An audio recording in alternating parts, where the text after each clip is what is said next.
नमस्कार, मैं विषय ज्ञानार्थी। हम डिस्कस कर रहे थे कॉस्टिव वर्ब। कॉस्टिव वर्ब बहुत इंपॉर्टेंट टॉपिक है लैंग्वेज को समझने के लिए, भाषा की समझ विकसित होने के लिए।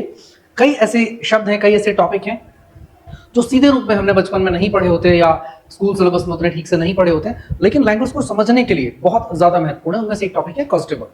तो लास्ट जो वीडियो था, मैं कुछ टॉपिक डिस्कस कर चुका हूँ, कुछ सेंटेंसेस डिस्कस कर चुका हूँ, उसी में मैं आगे डिस्कस कर रहा हूँ। तो हम लोगों ने जाना था कॉस्टिव वर्ब्स हैं क्या। सामान्य रूप से मैंने आपको बताया था, जब हम काम खुद से करना करके किसी और से करवाते हैं या कोई और व्यक्ति खुद से ना काम करके किसी और से करवाता है, तो सामान्य रूप से कॉजेटिव वर्ब का इस्तेमाल होता है। अब हम समझ लें कि किस तरीके से सेंटेंस चेंज होता है। तो सबसे ज्यादा इस्तेमाल होने वाले कॉजेटिव वर्ब मैंने आपको बताया कि सबसे ज्यादा इस्तेमाल होता है हैव, मेक और गेट। उसके अलावा लेट भी बहुत इस्तेमाल होता है। हम एग्जाम्पल से समझते हैं थोड़ा सा कि कैसे कोई भी कॉजेटिव वर्ब या कोई भी वर्ड कैसे वर्ब के मीनिंग को चेंज कर देता है। हमने एक वर्ड ले लिया राइट, एक वर्ब है ये, हम जानते हैं एक वर्ब है, क्रिया है। तो हम राइट अकेले तो नहीं लिखते, हम टू राइट लिखते हैं। चलिए हमने टू राइट लिख लिया। अब ये टू राइट जो है, इसके अगर हम मेक लगा दें और फिर राइट ले लें, तो सेंटेंस कैसे चेंज हो जाएगा। टू राइट, राइट मीन्स लिखना, लेकिन अगर हम मेक प्लस राइट कर देंगे तो उसका मतलब हो जाएगा लिखवाना। To make right, to make right. अब इसी वर्ड को अगर हम दूसरे तरीके से ले लें, टू कीप, यानी जो वर्ब है सिंपल, जो टू राइट है, उस वर्ब में देखो किस रूप में चेंज हो रहे हैं। एक वर्ड आगे जुड़ रहा है और कोई बदलाव आ रहा है। टू कीप, अगर हम इसको लेंगे तो ये क्या हो जाएगा, to keep right, to keep right. अगले वर्ड को अगर हम देखें तो ये क्या हो जाएगा, मेक हो गया, कीप हो गया। हम लेट भी ले सकते हैं, टू लेट राइट, इसका मतलब है लिखने देना, लिखने देना।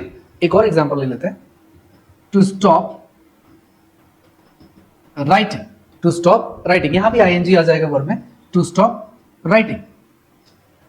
अगर हम दूसरे वर्ड को ले लें तो टू स्टार्ट,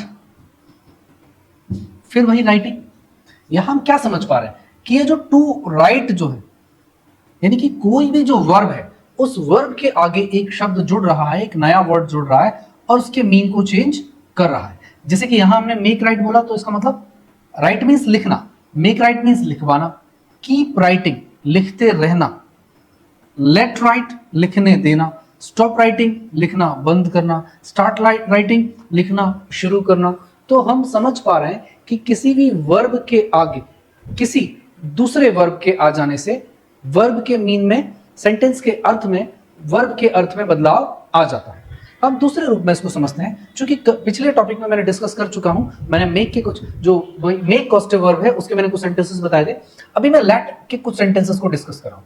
लेट जो है सिंपल हम कैसे यूज करते हैं, बहुत सामान्य जो सेंटेंस हम बनाते हैं बचपन से, कुछ इस तरह के सेंटेंस बनाते हैं। Let me go, let her go, let him play, let them play, let us play. हम किसी का नाम लेके भी उसको यूज कर सकते हैं। तो लेट मी गो मतलब मुझे जाने दो, सिंपल एक लेट का ये यूज हो गया। लेट का हम पॉजिटिव वर्ब के रूप में यूज देख रहे हैं और लेट के किस रूप में प्रयोग होते हैं कुछ एग्जांपल मैं आपको दे रहा हूं, ठीक है। अगला सेंटेंस देखते हैं, I won't let you do this, I won't let you do this. यहां लेट का जो यूज हो रहा है किसी चीज को अलाउ करने के रूप में। यहां भी हम कह रहे हैं लेट मी गो, मुझे जाने दो। हम शायद कह रहे हैं कि मुझे अलाउ करो कि मैं जाऊं, ओके। तो इस वाले सेंटेंस में विल नॉट का एब्रिविएशन है ये, I won't let you do this, मैं तुम्हें ये नहीं करने दूंगा, यानी कि मैं तुम्हें अलाउ नहीं करूंगा ये करने के लिए। I won't let you do this, I won't let you go, मैं तुम्हें जाने नहीं दूंगा, मैं तुम्हें जाने नहीं दूंगा। अगले एग्जाम्पल को देखते हैं, the teacher did not let everyone go. उसी तरह का सेंटेंस है, टीचर ने क्या किया, the teacher did not let everyone. देखिए एक बात समझिए, अगर आपको ये टॉपिक समझ नहीं आ रहा तो आप कॉस्टिव वर्ब का बिल्कुल बेसिक जो एक वीडियो है उसको देखिए।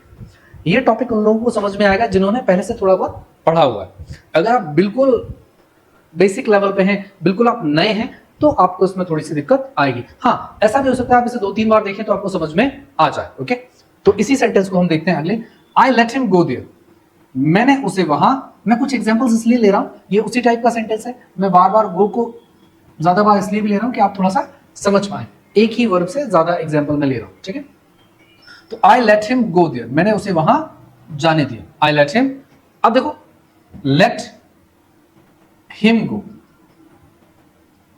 उसे जाने दो, और आई लेट हिम गो, तो अर्थ बदल गया, तो अर्थ बदल गया। ठीक है, अगले एग्जाम्पल को देखते हैं।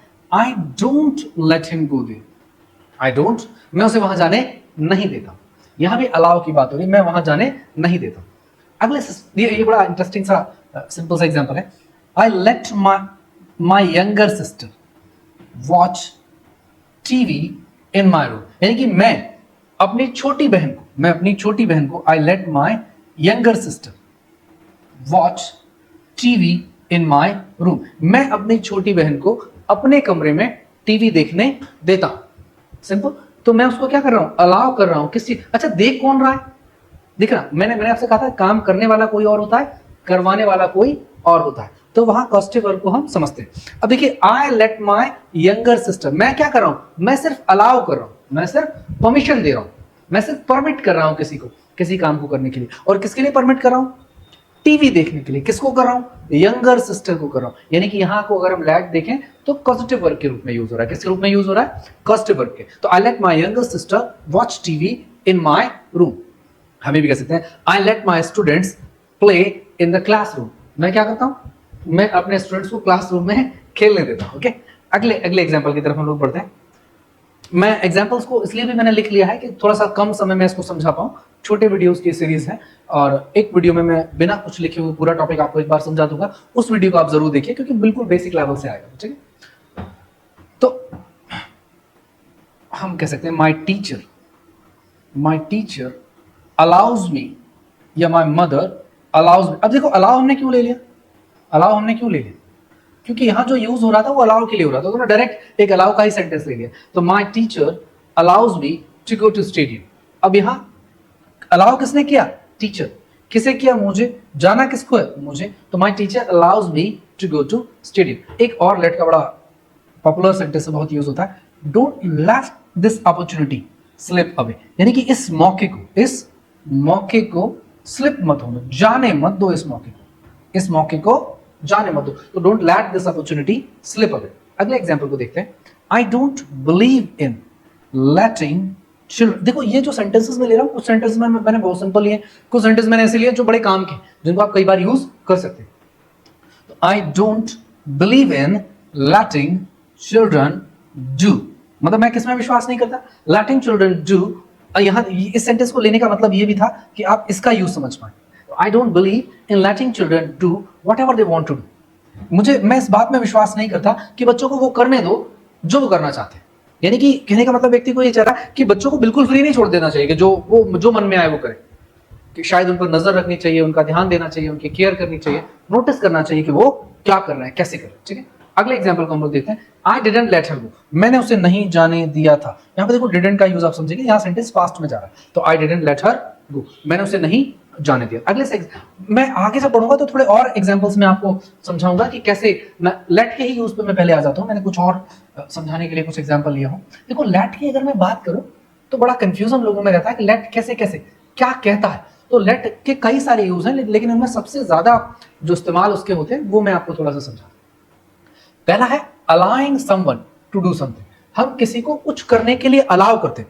लेट की मदद से हम क्या करते हैं, किसी को कुछ करने के लिए अलाउ करते हैं।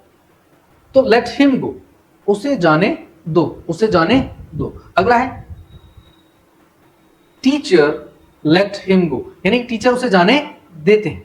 अब देखो, कोई व्यक्ति उसको क्या कर रहा है, अलाउ कर रहा है। यानी पहला जो यूज हो गया वो क्या हो गया, लेट का, किसी को अलाउ करने, किसी चीज के लिए अलाउ करने के लिए लेट का इस्तेमाल हो रहा है। दूसरे एग्जाम्पल को हम देखें लेट का, यहां भी हालांकि वो अलाउ का ही सेंस आएगा।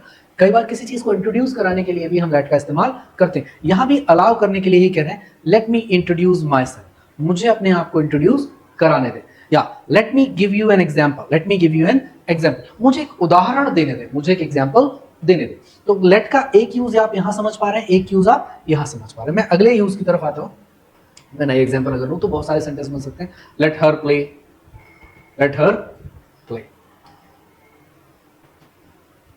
लेट देम कम, इसके भी बहुत सारे बन सकते हैं। लेट मी, तो अगले एग्जांपल की तरफ आते हैं। अगला है गिविंग परमिशन, हम किसी को परमिशन देने के लिए भी, देखिए है क्या, लगभग आपको एक जैसे लगेंगे, लेकिन जब हम डिटेल में समझते हैं तो अलग अलग तरीके के सेंटेंसेस बनते हैं। अगर आप विस्तृत रूप से इसको समझना चाहेंगे तो ये टॉपिक और बड़ा हो सकता है। लेकिन बहुत ज्यादा डिटेल में मैं नहीं जा रहा हूं। तो I am letting you stay up late, just this one. यहां क्या दे रहे हैं? परमिशन दे रहे हैं। क्या दे रहे हैं? I am letting you stay up late. मैं क्या करने दे रहा हूं? आपको स्टे अप लेट के लिए परमिशन दे रहा हूं, लेकिन जस्ट दिस वन, बस अभी दे रहा हूं। तो अगर आप यहां पे देखें तो यहां हम परमिशन दे रहे हैं। लेट से हम क्या कर रहे हैं? परमिशन दे रहे हैं। अगले को हम देखें, चैलेंजिंग समवन, हम किसी को चैलेंज कर रहे होते हैं किसी सेंटेंस में, वहां भी लेट का इस्तेमाल हो जाता है। एक एग्जांपल ले रहा हूं, if he thinks he can cheat मी, अगर उसको लगता है कि वो मुझे चीट कर सकता है, just let him try, just let him try, उसको कोशिश करने दो। Let him do this, let him do this, let him do this, उसको ये करने दो। ऐसे भी हम बोल सकते हैं। तो वापस हम आ जाते हैं कुछ एग्जांपल्स जो मैं बीच में छोड़ के आया था उसी पर। देखिए मेक में आपको समझा चुका हूं। देखिए एक सेंटेंस मैंने यहां पे लिया है, doctor made my father come back for a follow up visit before giving him refills on his prescription. अच्छा, मेक मैं डिटेल में ले जाने की बजाय मैं कुछ बेसिक फिर से आपको बता देता हूं। देखिए ये मैंने अलग अलग एग्जांपल ले लिए। मेक है, हैव है, लेट है। लेट के मैंने कई सारे सेंटेंस लिए। मेक मैंने आपको बताया था मेक सिंपल कैसे यूज होता है, और हैव सिंपल कैसे यूज होता है नहीं मैंने आपको बताया। गेट मैंने आपको बताया। सिंपल से दो एग्जांपल मैं लेता हूं, सिर्फ दो एग्जांपल। आई